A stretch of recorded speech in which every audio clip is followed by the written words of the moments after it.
Pokemon Ultimate Adventures by Mikazuki. By the way, Ash, have you made the decision? Asked Evie. Where are we gonna go from this point? Yeah, the toughest one has got to be the Team Rocket base. With those elites and army, it's too much to take on the entire organization. And with the tight security and all, it'll take the longest to do. So save it for last. I want to get rid of the annoying Missigno gang, so we should go to Scarlet City and eliminate them before taking out the Team Rocket Society. On the way there, we'll have to pass through Dark Forest and investigate that monster thing. With any luck, we'll solve the problem. So, the order's gonna be beasts in the Dark Forest, then we finish off Missigno gang, and then go to the Team Rocket base? Asked Evie. Yup, Ash answered. Evie sighed. I can't help but feel like something's gonna happen. I just hope you master that super attack. Well, before we leave, there's a few things I want to do. First of all, I want to know if any of the fiends are hanging around here, said Ash. I'm sorry, but they're all gone. Evie shook his head. The only reason they came was to challenge you. After that, they just got up and left. We won't find them anywhere near this place. Ash sighed. Too bad. I wouldn't mind challenging them one at a time, maybe find and fight them, and get stronger with every fiend I beat, like an RPG. Well, I get that you're determined, and I'll tell you this. Evie straightened his glasses. I took the liberty of taking care of one of those standard RPG tasks, and asked around town. Word on the street is that Cleft has been sighted around the Dark Forest region. If you want to find him, you'd better go now. So, shall we? Not yet. I want to master this attack. Let's give it another try before we go. Everyone, get into formation and fire! Ash commanded. One more time! Aim for... Ash sweat dropped. If that was the real attack successfully done, then he'd be killed even if he shielded himself. Over there! Ash pointed at a huge boulder about 20 meters away. That way, Ash could see the attack as it flew through the air. Pikachu, Squirtle, Charizard, and Bulbasaur moved to position. Each one charged their attacks. Get ready! Ash yelled. Fire! Thunder, Hydro Pump, Fire Blast, Solar Beam. These attacks flew through the air towards the target. About halfway, Evie could see it breaking up. Right before it hit the boulder, the elements scattered and flew in different directions. Not one piece of it even hit the target. At close range, the attacks do hit, but don't join together. At long range, it breaks up in different directions without even hitting its target, Ash complained. One reason is because it's a nameless attack, said Evie. An example is a Pokemon doing a cut attack. If a trainer calls it cutting, it won't work. Give it a proper name. A good one that suits it. Pokemon can't respond properly to a nameless attack. Think of a good name, train them the same way, and you will succeed. You really think a name could make a good difference? Ash stared at him. It'll work. Trust me. Evie crossed his arms and nodded. Location: Dark Forest entrance. Ash, Misty, Tracy, Brock, and Evie froze in their tracks at the sight of Team Rocket. Jessie, James, Meowth, Arbok, Victreebel, and Wobbuffet were all on the ground, badly bruised, burned, and injured. What do you think did that to them? Ash gulped. Judging by the burn marks and scratches, it looks like they'd been attacked by a Charizard, a particularly strong one, said Evie. However, these three are pretty strong, and not just anyone could beat them, especially injure them to this degree. You're worrying about nothing. Ash looked down.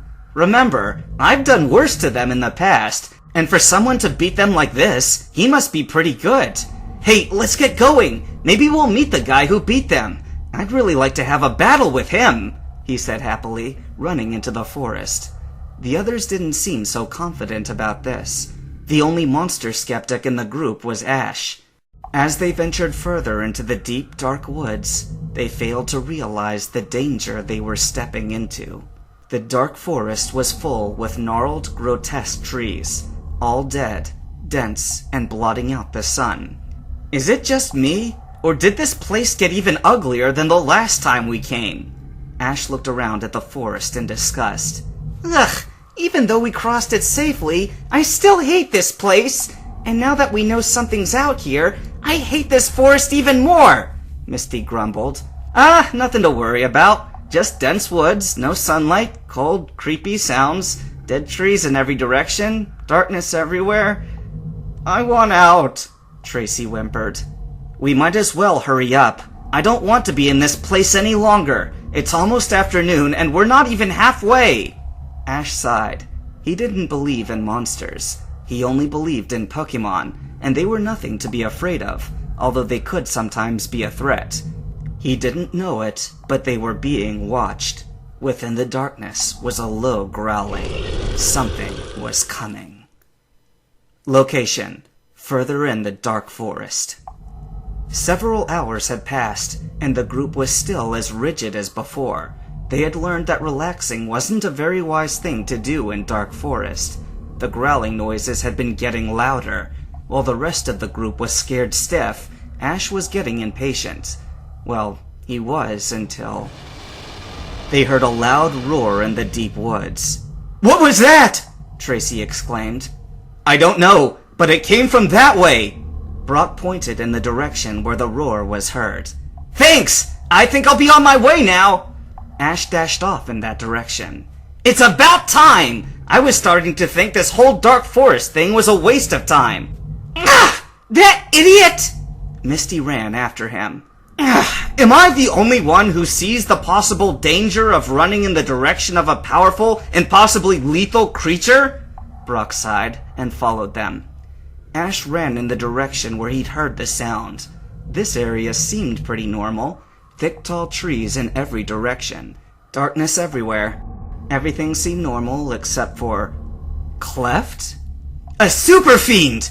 Ash growled and reached for a Pokeball, but stopped when he noticed he was lying on the dirt and not moving. Ash approached him cautiously. He picked up a stick that had fallen to the ground and poked Cleft with it. Hey, are you awake? Are you alive? Cleft was wounded heavily and was especially burned all over. Ash! Misty finally caught up with him. Huh! It's Cleft! Relax! Ash continued to poke Cleft. He's no danger to us right now. Maybe, but I wouldn't poke him like that if I were you. Fooling around like that on a super fiend is like poking a lion in the eye, and Cleft's even worse than a lion. Ebby backed off nervously. Ah! He exclaimed. What? Ash asked Ebby. He's moving! Ebby backed off. Ugh. Cleft was stirring. Watch out! Everyone kept their distance. The only one stupid enough to stand near him was Ash with the stick. Cleft's eyes opened wide. Yeah! He screamed, causing everyone to jump. No! Get away! Please! Leave me alone! Ash sweat dropped nervously and backed off. I'm not that scary, am I? I don't think he's talking to you. Look at him! Misty pointed at Cleft. No! Monster! Monster! Cleft was screaming. After a moment, he stopped and blacked out again. Yikes! Ash sweat dropped. Now that was creepy. He's delirious, said Ebby. Something must have attacked Cleft and beaten him badly. Super fiends always win their fights, so anything that could beat one is worth being afraid of. And these injuries, we have to get him to a hospital or he'll die.